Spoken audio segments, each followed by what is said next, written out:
Le char M4 Sherman est devenu le cheval de bataille des armées alliées au cours de la Seconde Guerre mondiale.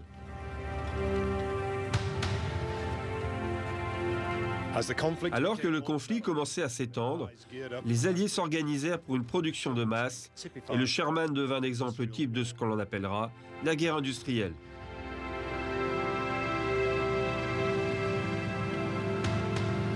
Fabriqué aux États-Unis, le M4 fut adopté par tous les Alliés comme le principal char moyen et fut engagé sur à peu près tous les théâtres d'opération du conflit.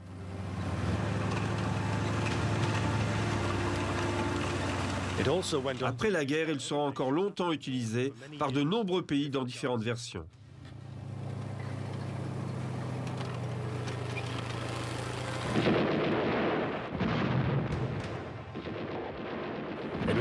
Il était souvent sous-armé, certainement pas assez protégé et pas toujours bien employé. Mais il était toujours opérationnel, suffisamment bon pour exécuter la majorité des missions qui lui étaient assignées et disponible en nombre.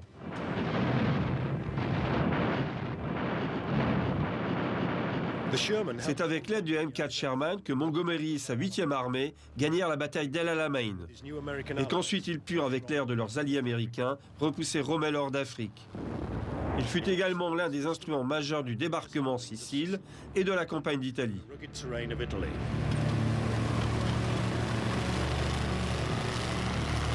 Le Sherman combattit aux côtés des T-34 soviétiques dans les steppes de Russie lors de certaines des plus grandes batailles de chars de l'histoire.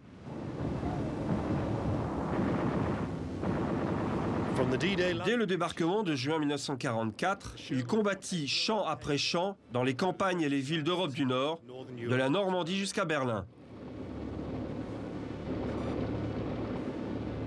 Il prit également part à la reconquête du Pacifique aux côtés des Marines, jusqu'à la victoire finale contre le Japon.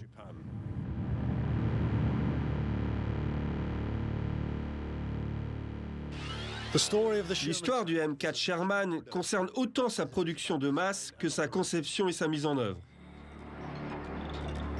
La douloureuse expérience de la bataille de France au début de la guerre montra les faiblesses alarmantes de l'arme blindée britannique concernant sa disponibilité, sa puissance de feu, ses capacités de projection.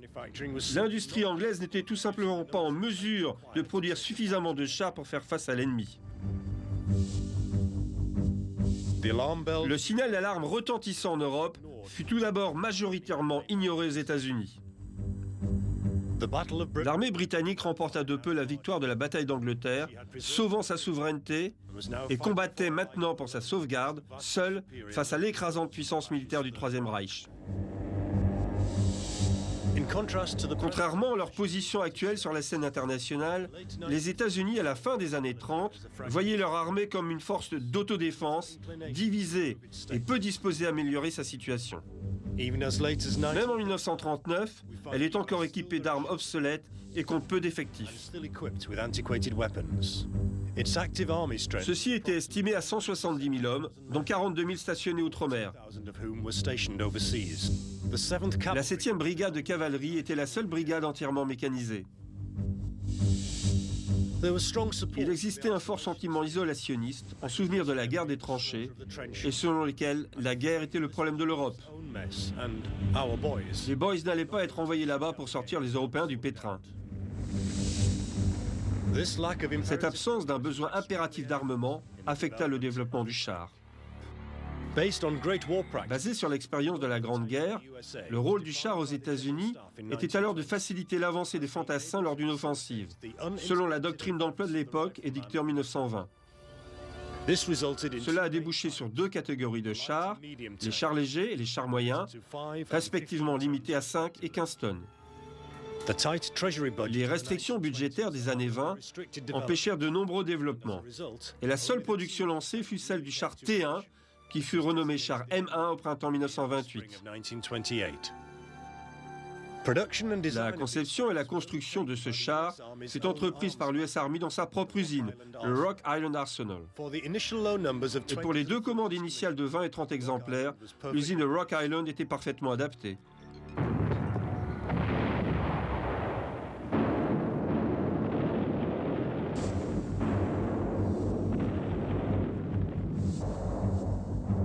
Le Blitzkrieg en Europe, suivi de la désastreuse évacuation de Dunkerque et de la déroute française, changea pour de bon les perspectives de l'US Army.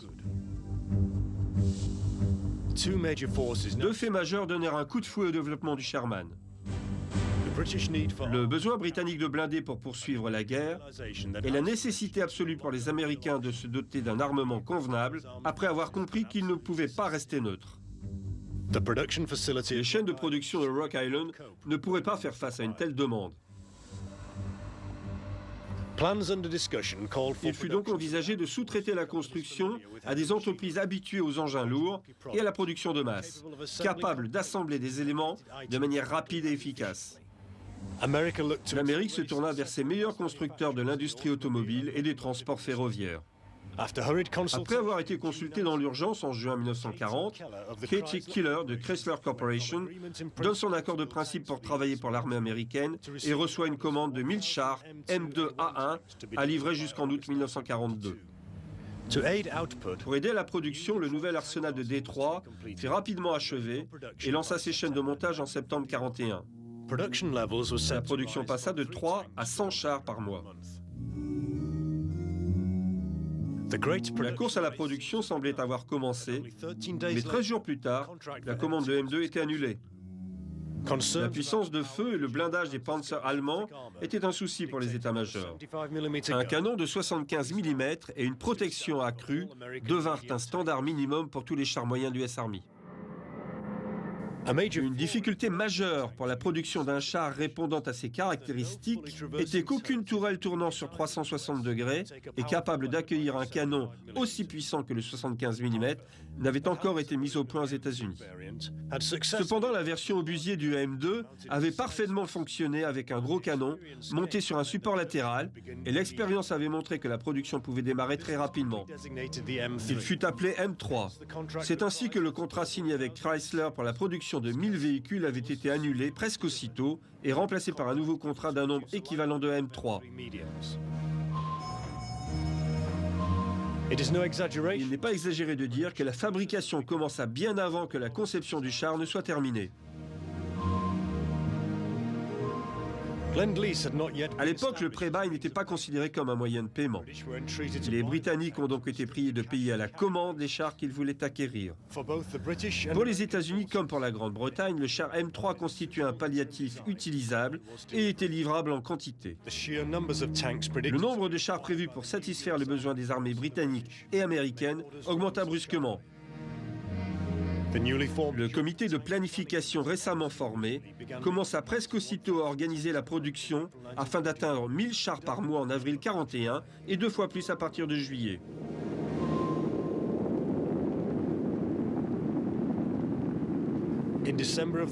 En décembre de cette même année, l'attaque surprise des Japonais à Pearl Harbor jeta les Américains dans le conflit.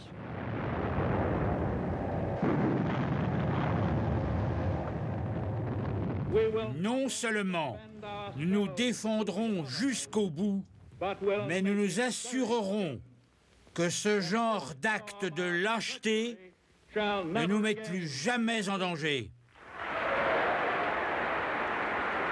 Le pré-buy fut enfin mis en place. Churchill et Beaverbrook rencontrèrent Roosevelt et décidèrent d'un rythme de production des chars moyens de 25 000 exemplaires en 1942 et 45 000 en 1943.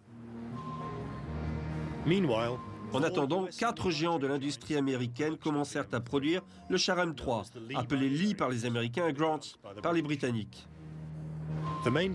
En août 1942, les principales entreprises impliquées dans ce programme, Pullman Standard Car, Detroit Tank Arsenal, Press Steel Car et The American Locomotive, avaient construit plus de 5000 chars M3 à destination des forces américaines et britanniques.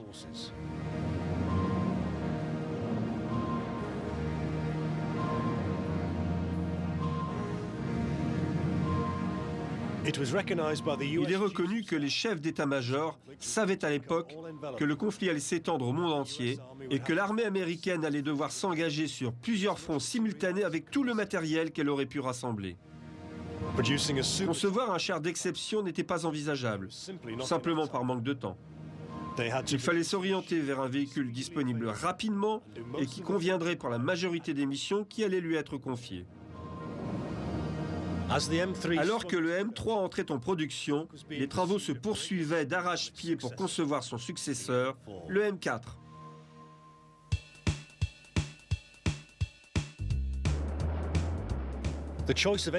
Le choix du moteur était vital pour cet engin.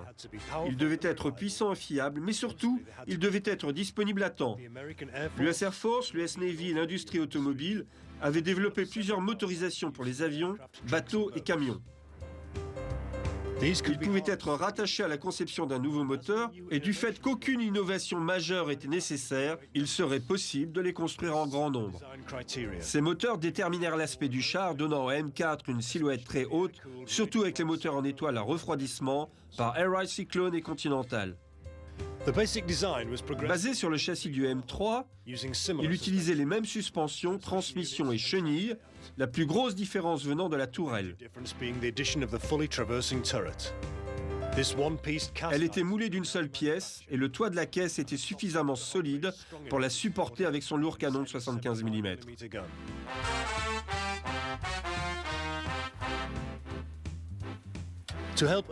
Afin de mieux observer ces détails, nous avons retrouvé un vieux Sherman canadien restauré par son propriétaire.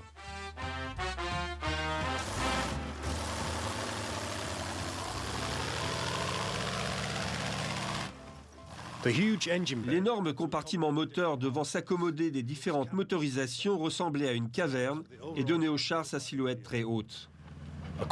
Une hauteur assez intimidante pour la tête très exposée d'un chef de char. La caisse est faite d'une seule pièce, boulonnée à l'une des différentes protections frontales de transmission utilisées pour le Sherman. Derrière le glacis s'asseyait le pilote et le mitrailleur. L'épaisseur du blindage à cet endroit est ce qui les protégeait contre les obus allemands de 75, voire de 88 mm.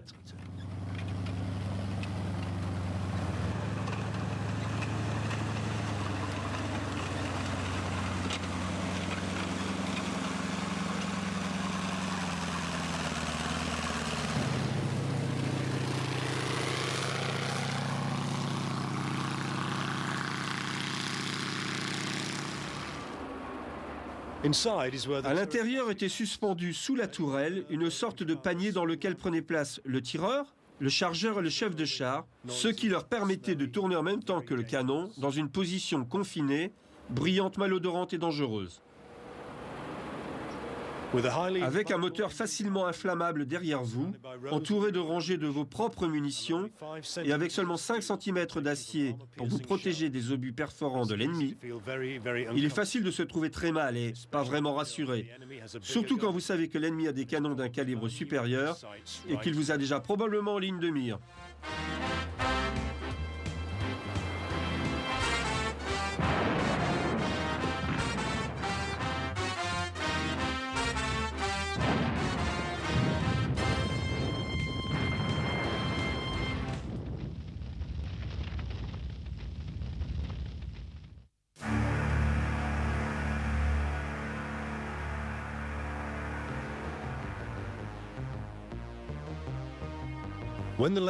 Lorsque le pré-bail entra en vigueur, les premiers M4 furent transférés du premier corps blindé américain aux troupes britanniques stationnées en Afrique du Nord.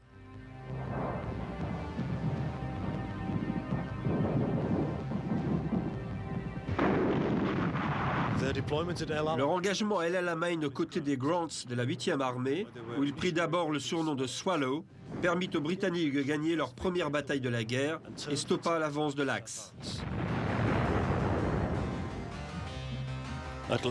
Les Anglais avaient enfin un char qui leur permettait de se mesurer aux Panzer III et IV de l'ennemi.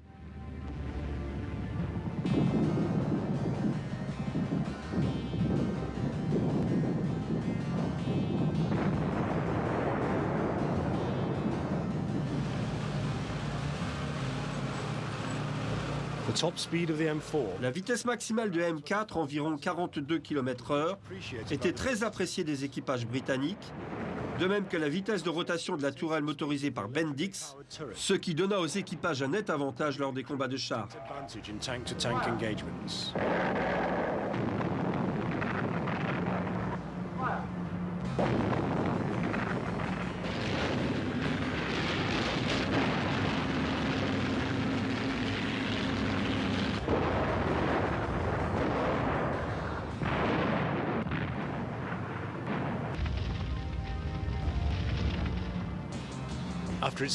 Après son premier baptême du feu, le M4 Sherman commença à devenir alors une valeur sûre de l'arsenal allié, à mesure que les troupes alliées repoussaient l'Afrika Korps d'Hitler hors des étendues désertiques du champ de bataille nord-africain.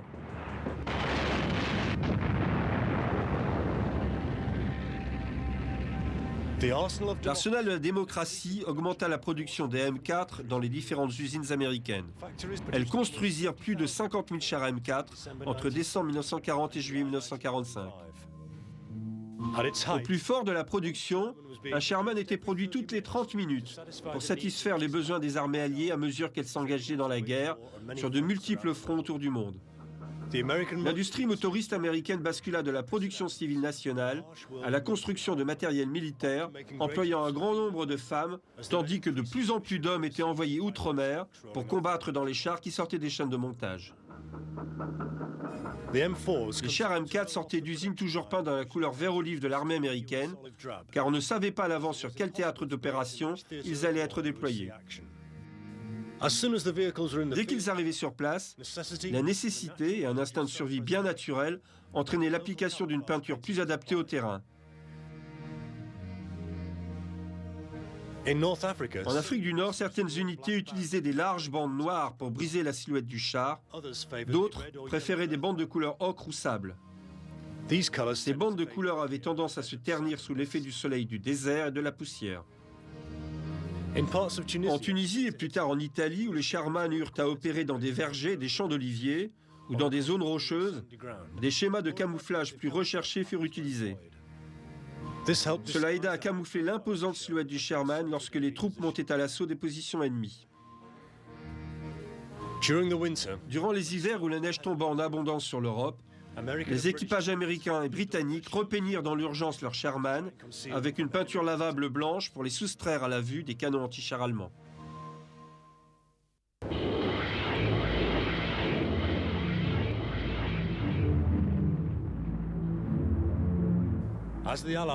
Alors que les Alliés commençaient leur assaut sur le point supposé vulnérable du front européen, le M4 était en première vague de tous les combats menés lors de la campagne de Sicile et plus tard d'Italie et s'opposa à la résistance acharnée de l'armée allemande.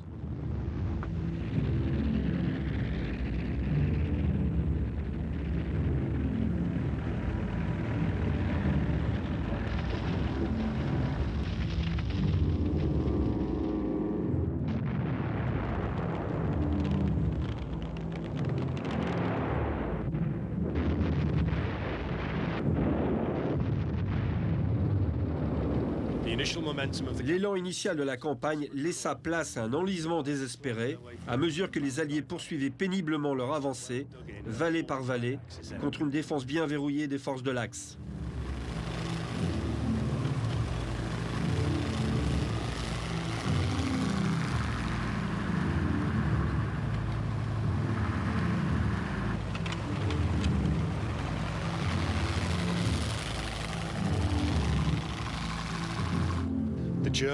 Les unités italiennes et allemandes avaient l'avantage de la position et pouvaient déverser un déluge de feu sur les troupes alliées rassemblées en contrebas.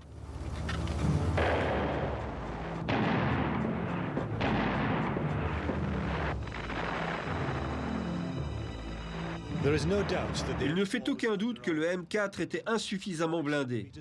5 à 7 cm de blindage ne pouvaient pas arrêter un obus allemand de 75 mm, même à une distance de 2000 mètres.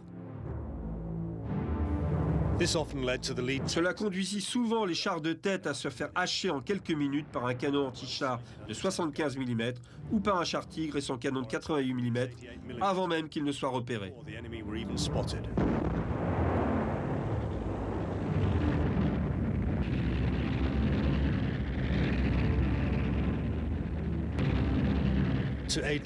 Pour aider les forces soviétiques dans la défense de leur territoire, les accords de pré-bail furent étendus à la Russie.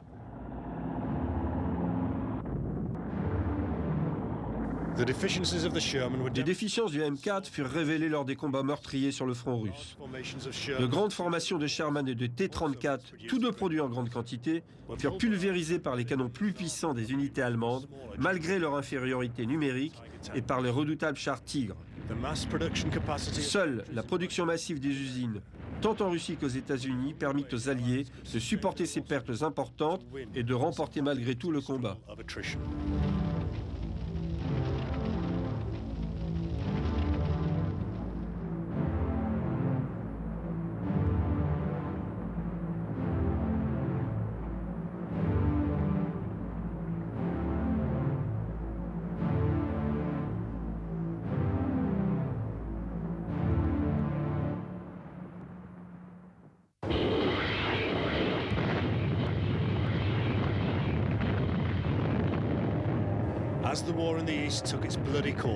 Alors que la guerre à l'Est continuait sa course sanglante, un autre front fut attaqué le 6 juin 1944 avec le débarquement de milliers d'hommes et de machines sur les plages de Normandie.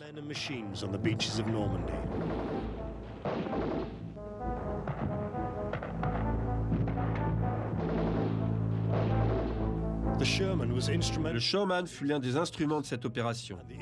Et les ingénieuses adaptations montées sur les chars britanniques firent merveille, permettant aux tankistes de briser les défenses du mur de l'Atlantique d'Hitler.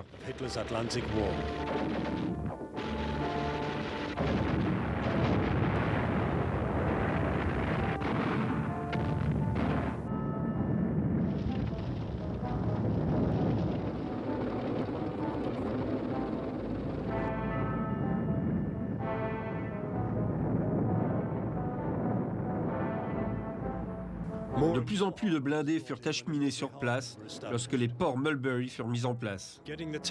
Obtenir des renforts de blindés était une priorité absolue pour faire face aux batailles à venir.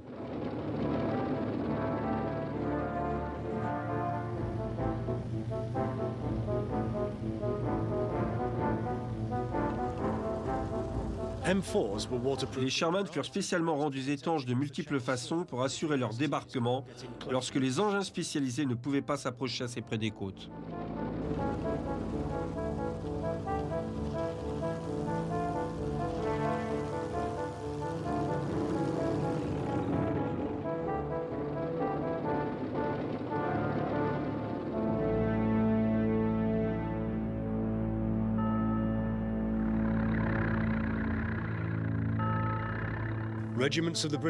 À l'est de la côte, les régiments britanniques combattirent avec leurs Sherman dans le bocage normand, près de Caen. Toute ferme, toute haie ou tout champ devenait une position fortifiée, obligeant les Alliés à attaquer en permanence.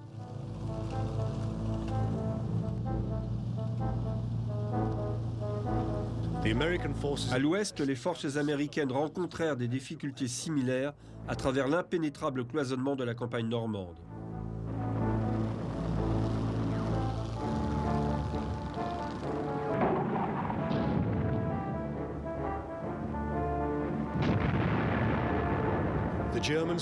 Les Allemands étaient experts en défense réactive et chaque mètre de terrain fut défendu avec opiniâtreté.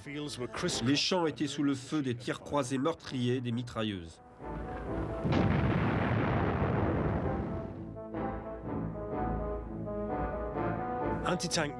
Les canons anti-chars et les Panzerfaust étaient capables de détruire les Sherman à partir de positions invisibles et de se regrouper plus loin pour attaquer à nouveau.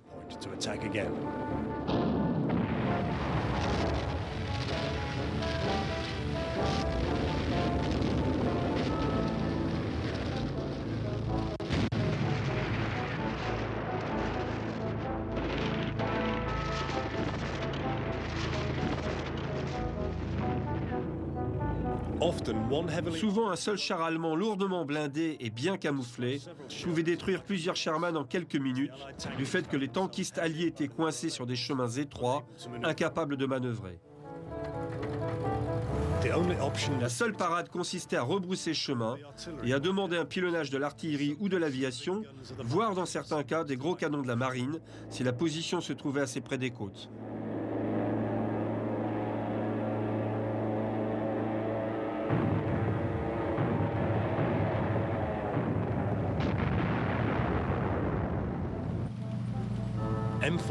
Les Sherman étaient parfois dotés du système Cullen, une sorte de soc monté à l'avant du char qui permettait de creuser des brèches dans les enchevêtrements de haies et de gagner ainsi une certaine liberté de mouvement. Souvent, le premier à passer dans la brèche était la première victime.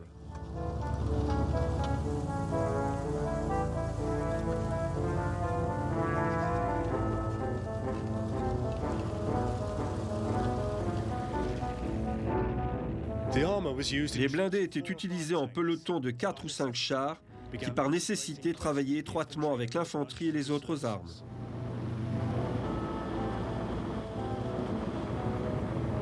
Les avancées se comptaient souvent en mètres, tant les Alliés durent se battre champ par champ, village par village, pour se frayer un chemin hors des plages. La bataille de Normandie devint une bataille des nerfs soutenue et harassante, poussant les hommes et les machines dans leur dernier retranchement.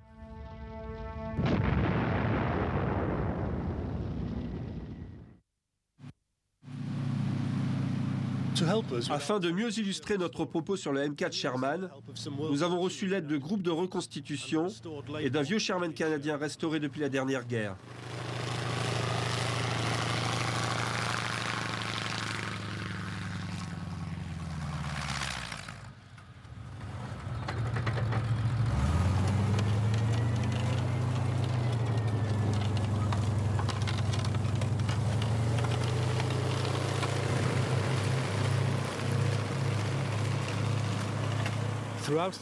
Durant la bataille de Normandie, l'infanterie américaine et britannique progressant prudemment à travers les bois et chemins, utilisèrent les Sherman en appui rapproché pour éliminer l'infanterie allemande qui fut souvent débordée par les vagues de blindés, mais qui constituait tout de même une menace sérieuse pour les Alliés.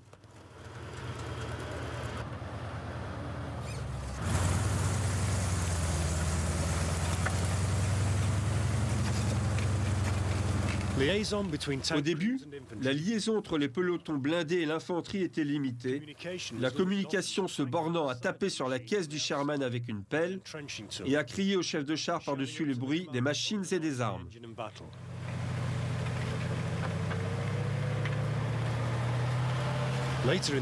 Plus tard dans la guerre, un téléphone fut installé à l'arrière du char pour que les officiers d'infanterie puissent communiquer avec le chef du char. Même à l'intérieur bruyant du char, les équipages de Sherman ont souvent entendu le claquement des balles de mitrailleuse contre le blindage et les cris des fantassins tombant sous les coups meurtriers d'un poste de tir allemand.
L'urgence de la demande en Sherman était telle que des modifications furent effectuées dès la sortie des premiers M4 des chaînes de production.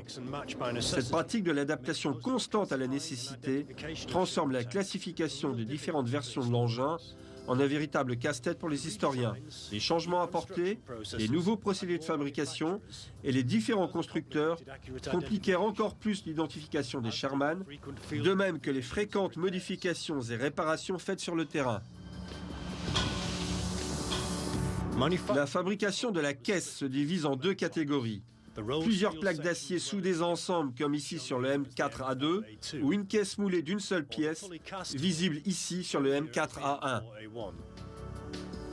Elle était censée offrir une meilleure protection du fait de son inclinaison et de sa courbure, mais elle ne put être produite en grande quantité. Les hauts et bas de caisse étaient reliés à l'avant par différentes protections frontales de transmission, toutes issues du M3, mais modifiées à différents moments selon les améliorations des constructeurs et les conditions de production. Les modèles tels que les M4, M4A1, M4A2 et M4A4 avaient de nombreux composants en commun, tels que les galets de roulement, les bogies, et assez souvent ils étaient mélangés à l'assemblage, ainsi que sur le terrain, car la nécessité du combat prenait le pas sur toute organisation du plan de production. Les M4 et M4-1 utilisaient des moteurs d'avion, comme le 9 cylindres en étoile Wright Cyclone ou Continental, identiques à ceux des chasseurs ou bombardiers. Un autre concept similaire, le M4A2, était équipé de moteurs diesel General Motors jumelés et qui n'étaient pas très populaires au sein du US Army, qui préféraient l'essence, mais qui rencontrèrent plus de succès avec les marines dans le Pacifique, car le reste de leur matériel fonctionnait au diesel. Beaucoup furent également utilisés par les Britanniques et les armées du Commonwealth.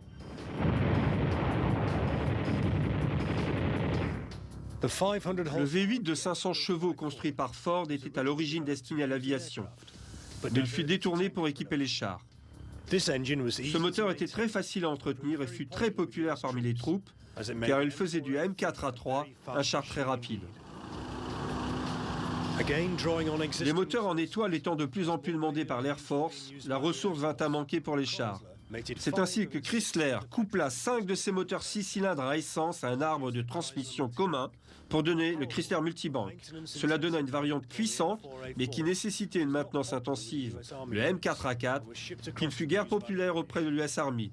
Elle fut donc envoyée en Europe pour équiper les Britanniques.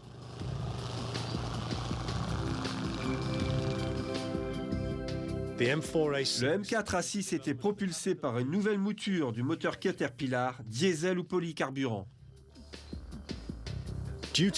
À cause des quantités et du nombre de fabricants impliqués, l'origine des différentes versions du M4 Sherman tient plus à des problèmes de disponibilité de pièces ou de moteurs qu'à de réels changements ou améliorations. Alors que la caisse des Sherman était réputée pour sa finesse, environ 5 cm, les équipages prirent vite l'habitude de rajouter des plaques de blindage pour renforcer les parties vitales, parfois assez ouvertement, et bien que cela pût susciter la critique des officiers supérieurs. La caisse la plus résistante des Sherman fut celle des M4A4.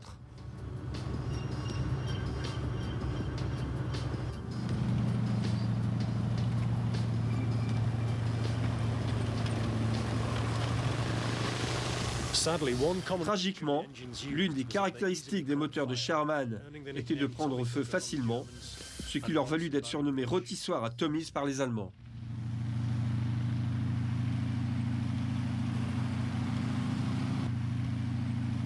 La nervosité des équipages est compréhensible, car ils savaient que le prochain coup porté par cet ennemi invisible pénétrerait le blindage et que l'obus perforant les tuerait ou les mutilerait, de même qu'il pouvait faire exploser les munitions, les condamnant tous à une mort horrible. Les trappes d'évacuation sont ridiculement petites, et même si l'on considère que beaucoup de membres d'équipage n'étaient pas gros, il devait être très difficile de passer au travers. Malgré tout, plusieurs vétérans ont affirmé que face à la perspective de mourir brûlés vifs, ils l'avaient fait en quelques secondes.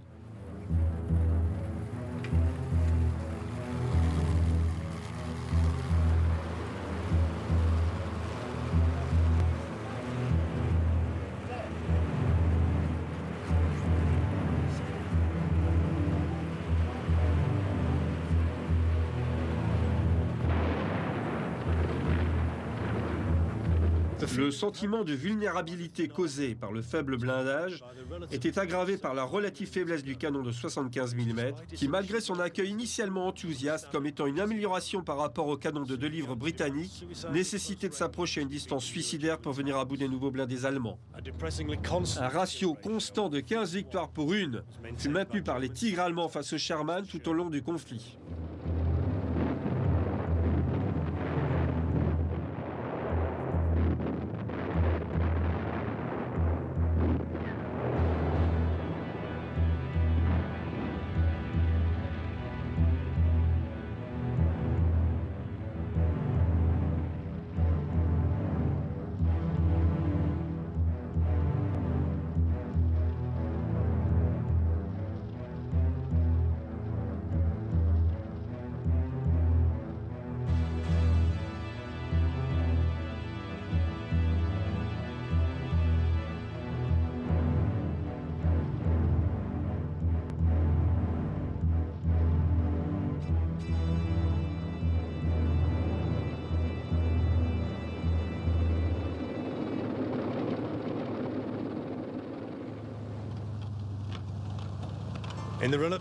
Lors de la préparation du jour J, les Sherman furent équipés de l'excellent canon anti-char britannique de 17 livres. La tourelle existante dut être coupée et refondue avec une large nuque à l'arrière pour accueillir la radio. Le contrepoids fut déplacé à cause du plus grand porte-à-faux du 17 livres.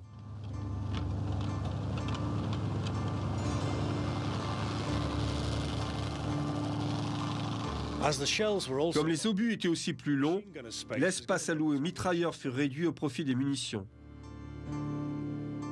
Le canon de 17 livres donna au Sherman Firefly la puissance de feu nécessaire pour affronter des chars allemands plus gros que lui.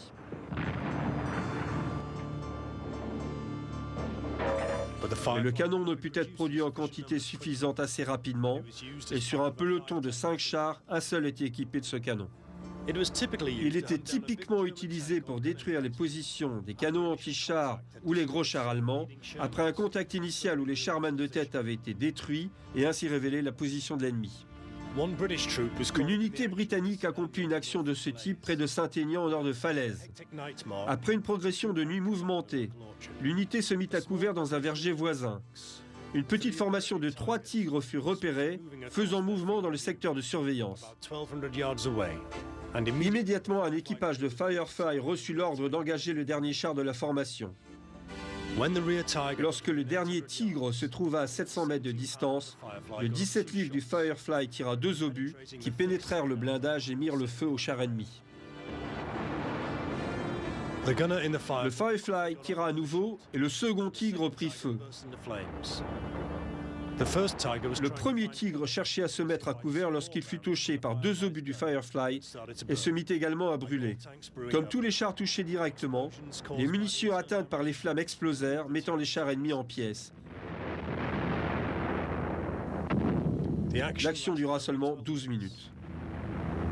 Juste après, le Firefly fut touché à son tour par un tir venu de nulle part et commença à brûler, l'équipage ayant à peine le temps de s'échapper. Ce n'est que plus tard, pendant la campagne de Normandie, qu'il fut attesté que le tigre de tête était celui de Michael Wittmann, l'as du tigre. Une légende prenait fin.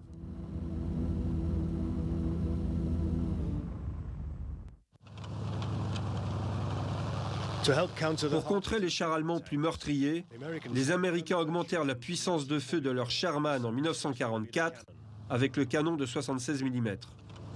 La production augmenta au fur et à mesure que la guerre se poursuivait.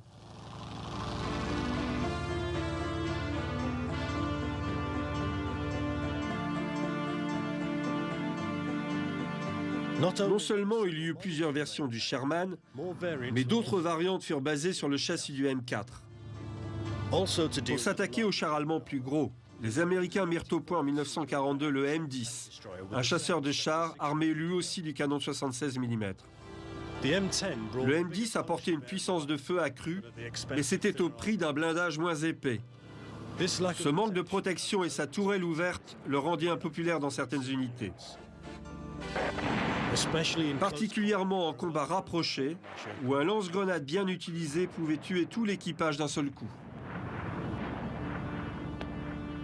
Le Swimming DD pour Duplex Drive fut conçu pour le débarquement de Normandie. Après plusieurs essais d'un char flottant, les Alliés optèrent pour le système doté d'une grande bâche tendue vers le haut et propulsée par les chenilles et 2 hélices.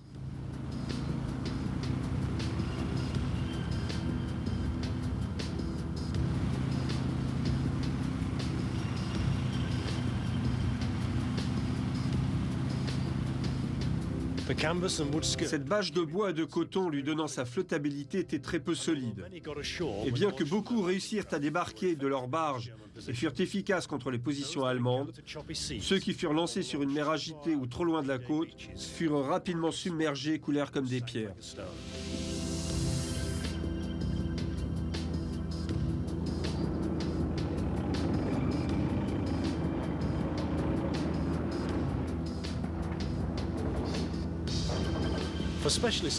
Pour des besoins plus spécifiques, comme le déminage, le Sherman Flailing Crab fut utilisé par les Britanniques en France et en Italie pour battre le sol devant le char, faisant ainsi exploser les mines enterrées et dégageant une voie sûre pour les blindés suivants. Les forces américaines préféraient le chasseur de mines Aunt Jamina, écrasant le sol sous ses lourdes roues et faisant exploser les mines grâce à la pression.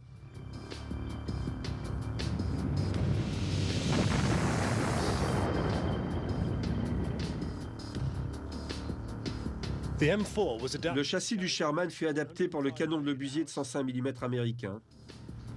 Il apparut également sous la forme d'un automoteur nommé le prêtre, en référence à la position élevée de la mitrailleuse.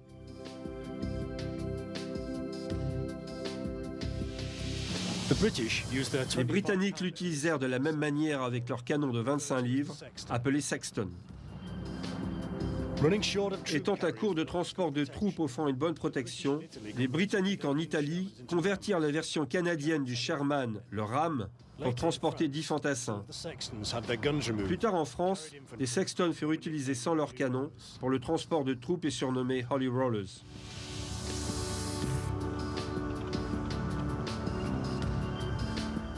Les Britanniques adaptèrent à nouveau le châssis du M4 et réalisèrent le Beach Armored Recovery Vehicle, destiné à secourir et dépanner les véhicules enlisés ou endommagés lors du débarquement de Normandie. Le dépannage et la maintenance au combat étaient une nécessité sur le champ de bataille. Le M4 constitua une excellente plateforme pour de telles adaptations.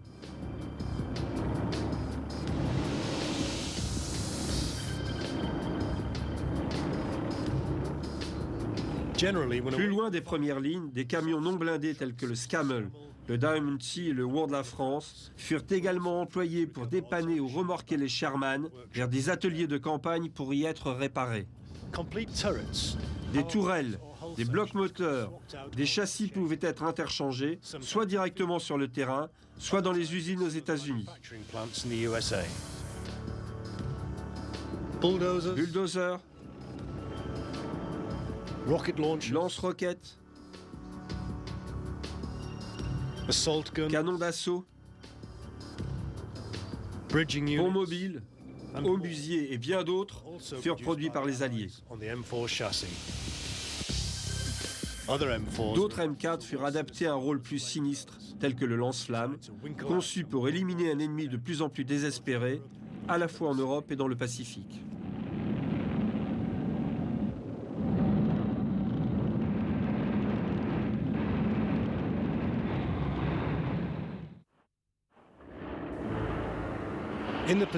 Lors de la reconquête du Pacifique, le Sherman fut employé en appui rapproché des marines qui allaient d'île en île jusqu'à l'objectif final, le territoire japonais. Les Sherman furent étanchéifiés et équipés de prises d'air et d'un équipement rehaussé, de façon à préserver le moteur lors des opérations amphibies entre la barge de débarquement et la côte. Souvent, ils montèrent à l'assaut sans avoir le temps de retirer les prises d'air. Les plages meubles et les jungles marécageuses étaient la cause d'enlisement et le montage d'extensions sur les chenilles, en augmentant leur largeur, fit regagner au M4 un peu de traction. Les Japonais possédaient quelques chars de toutes tailles et puissances. Ceux qui faisaient leur apparition sur le terrain furent rapidement traités par les Sherman.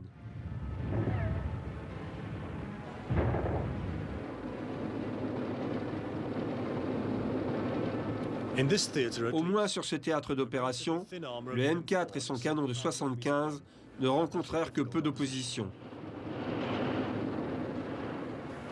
Au moins sur ce terrain, le char put remplir le rôle pour lequel il avait été conçu à la fin des années 30, à savoir l'appui des troupes d'infanterie, et les marines en firent bon usage. Les Japonais défendirent ces îles avec une ténacité fanatique.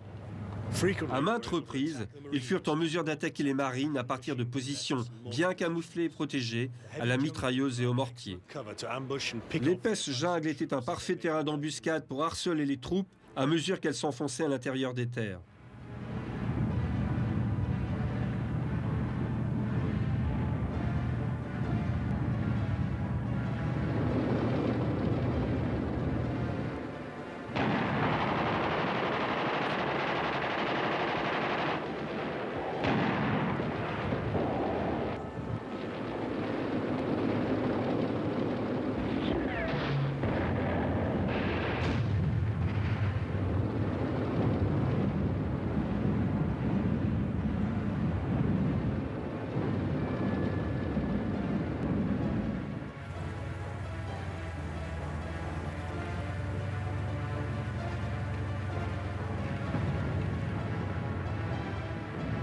Les Japonais étaient souvent cachés dans des trous et des réseaux de souterrains très difficiles à prendre d'assaut et presque invulnérables au bombardement aérien et à l'artillerie.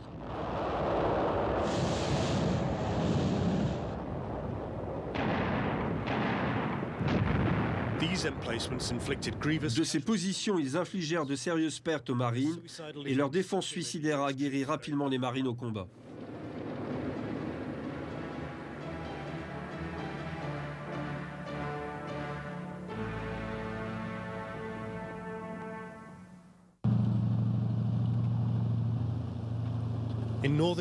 En Europe du Nord, la Grande Croisade se poursuivait.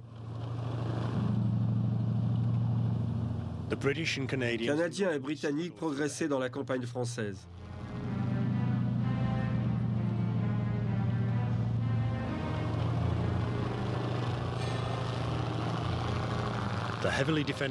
Dans la ville de Caen, très bien défendue, les Britanniques et les Allemands perdirent beaucoup de chars dans une épuisante guerre d'usure.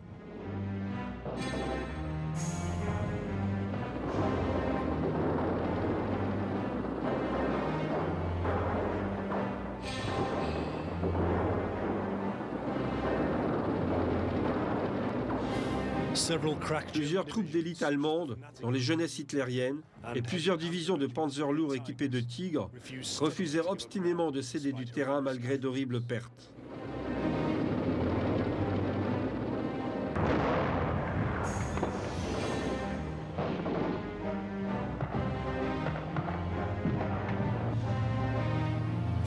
Plus à l'ouest, la 3e armée du général Patton avançait rapidement et commençait à libérer la péninsule du Cotentin avec la ville de Cherbourg et une partie de la Bretagne.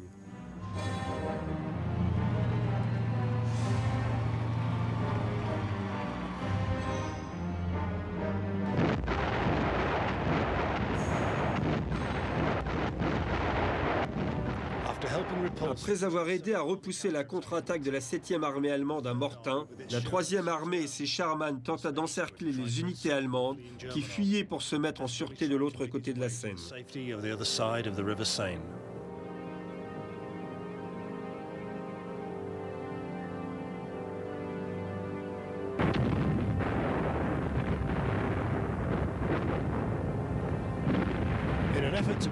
En essayant de percer le goulot d'étranglement de Caen pour descendre au sud, les Britanniques enchaînèrent une série de combats où ils firent un large usage des Sherman, aussi bien que des Cromwell et Churchill, de fabrication britannique.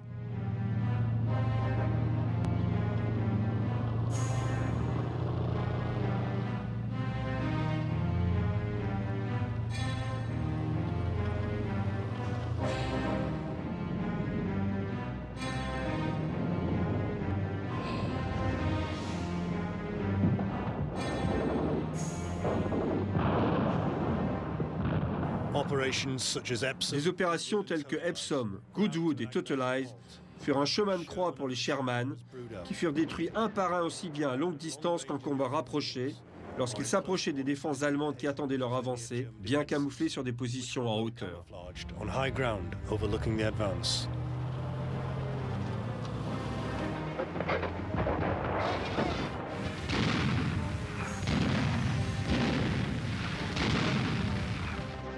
Encore une fois, il constituait une proie facile pour la puissance de feu et la portée accrue des canons des chars de plusieurs Panzerdivision.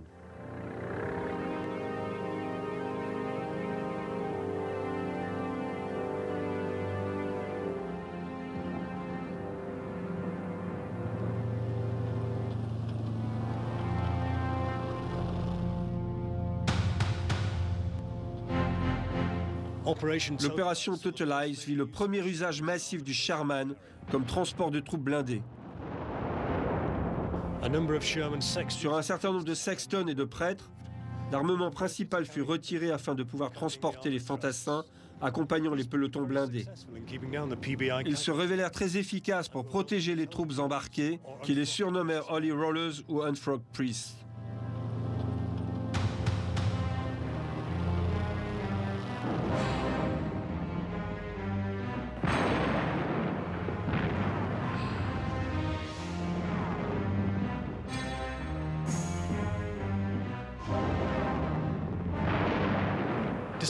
Malgré des tactiques innovantes, des bombardements et un appui aérien massif, les pertes furent élevées.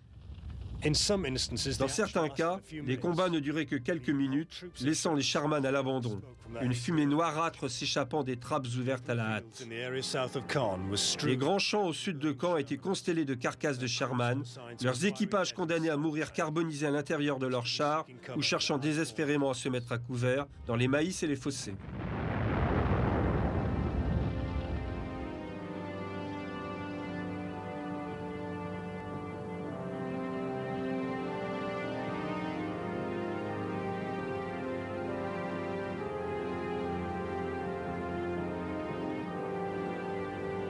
Le nombre disponible de Sherman était tel qu'un équipage de retour du front pouvait espérer repartir au combat dans un autre Sherman quelques jours plus tard.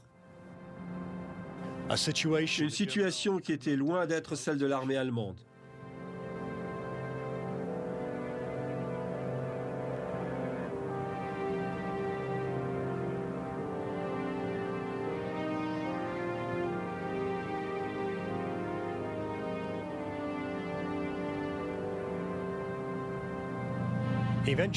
En fin de compte, les poches de falaises et de champs bois furent verrouillées. Les Sherman de l'armée polonaise poussaient vers le sud, engageant un féroce combat au corps à corps avec les dernières troupes allemandes en déroute. Les Sherman de la 3e armée américaine remontèrent vers le nord et piégèrent ce qui restait de la 7e armée allemande.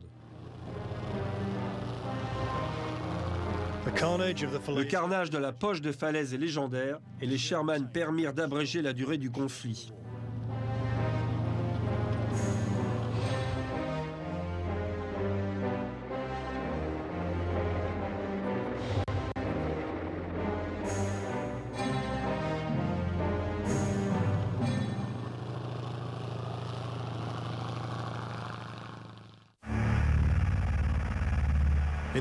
Les marines reprirent les îles du Pacifique et se rapprochèrent des côtes japonaises, installant des aérodromes de plus en plus grands pour pouvoir lancer les B-29 et bombarder le Japon.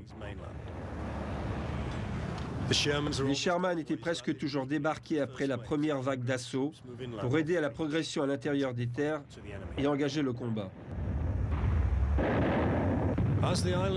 Plus les îles prises d'assaut devenaient grandes comme Saipan, plus les batailles devenaient longues. Et très vite, les Sherman furent déployés en plus grand nombre.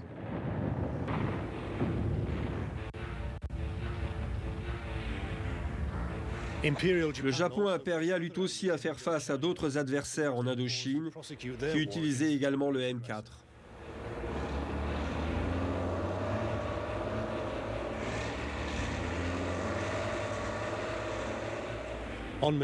À Manille, les pelotons de Sherman furent déployés pour nettoyer la capitale des défenseurs japonais, engageant même le combat contre les soldats retranchés dans le stade.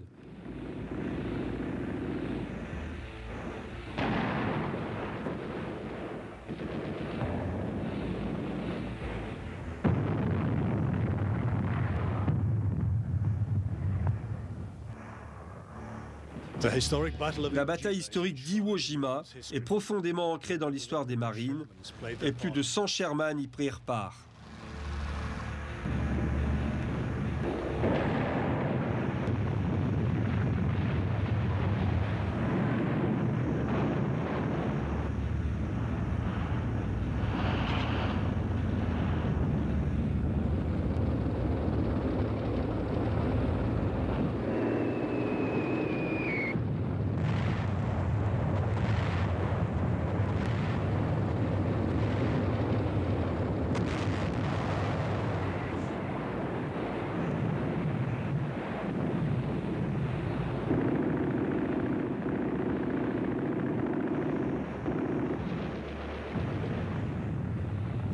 À cette occasion, le M4 fut utilisé avec grand succès comme lance-flamme, projetant d'un jet mortel à haute pression un liquide inflammable dans les ouvertures des bunkers.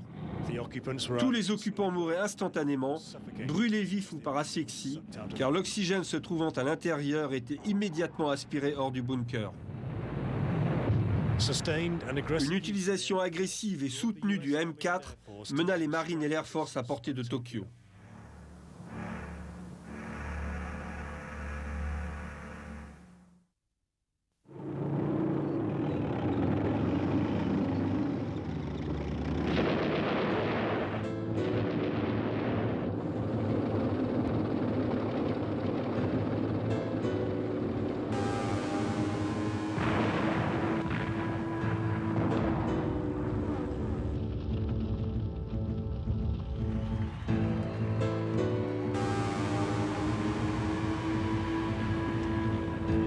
Après la libération de Paris, les Alliés commencèrent un long périple à travers l'Europe du Nord jusqu'au cœur de l'Allemagne nazie à Berlin.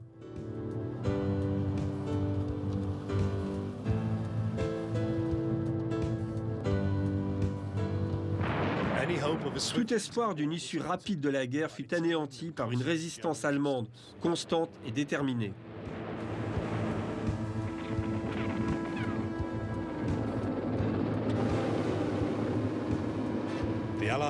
Les Alliés progressaient avec leur M4, rivière par rivière, ville par ville, pays par pays, et saison après saison.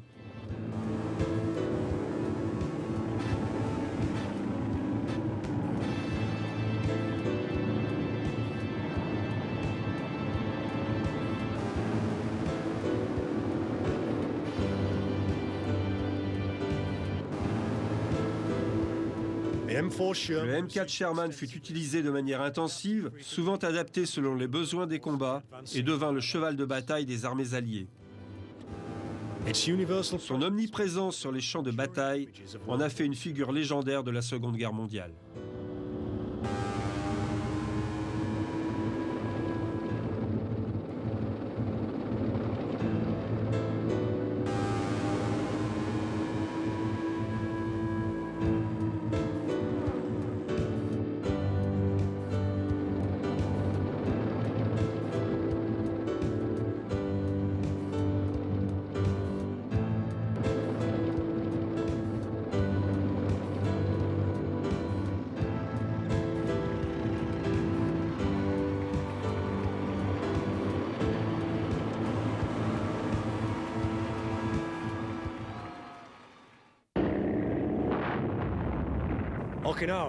Okinawa fut le dernier bastion de l'armée impériale avant le territoire japonais. La férocité de la défense des combattants japonais s'intensifia encore lorsqu'ils se retrouvèrent le dos à la mer. Les Américains lancèrent de furieux assauts avec tous leurs M4, chasseurs de chars et canons anti-chars. Le combat fut des plus rudes. Les Américains, rendus prudents par le fanatisme de leurs ennemis, ne prenaient plus de risques. Ils n'avançaient que lorsque la défense japonaise se faisait peu à peu plus fragile face à leur écrasante supériorité militaire.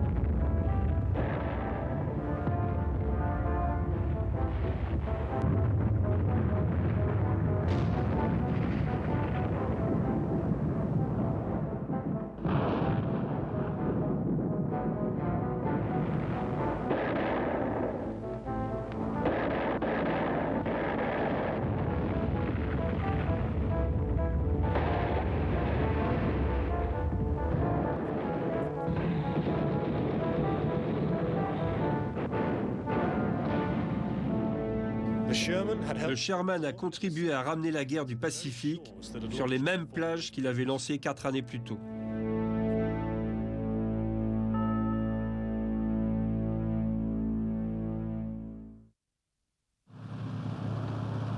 À la fin du conflit, l'effort de guerre allié avait produit 50 000 chars Sherman dans différentes versions. De meilleurs engins tels que le Chaffee et le Pershing furent introduits dans l'armée américaine et la production du M4 s'arrêta. Les géants de l'industrie revinrent aux voitures civiles et aux trains. Néanmoins, l'histoire du M4 ne s'arrête pas à la cessation des hostilités en 1945. L'équilibre économique avait été bouleversé et l'Amérique s'était affirmée grâce à la guerre comme une superpuissance sur la scène internationale. D'autres nations manquaient de ressources pour équiper elles-mêmes leurs armées. Et le M4, ayant satisfait aux exigences d'utilisation d'un char moyen, prouvé sa fiabilité, son adaptabilité, fut racheté dans les stocks de surplus de l'armée américaine. Il devint pour de nombreuses années le char d'armée de pays aussi divers et éloignés que le Canada, les Philippines et l'Inde. La guerre de Corée en 1953 fut l'occasion de revoir un engin familier, modifié et adapté, mais toujours un Sherman.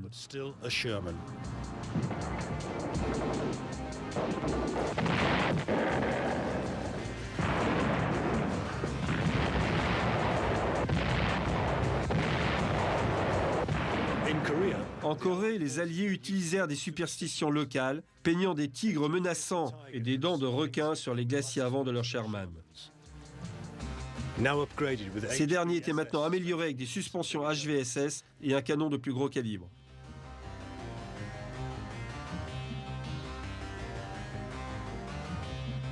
L'État naissant d'Israël en acquit plusieurs pour sa première guerre d'indépendance et en a restauré bien plus pour la guerre des 6 jours et celle du Kippour.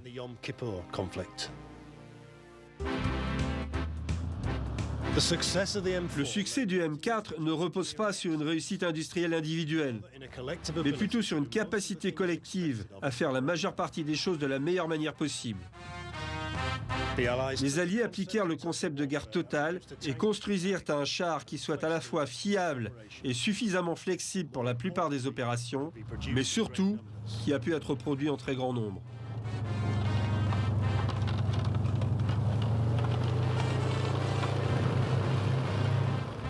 L'arsenal de la démocratie a produit en masse une arme capable d'affronter la menace de son temps. Une arme que l'on a retrouvée dans tous les endroits du globe après que le conflit pour lequel elle avait été conçue fut terminé.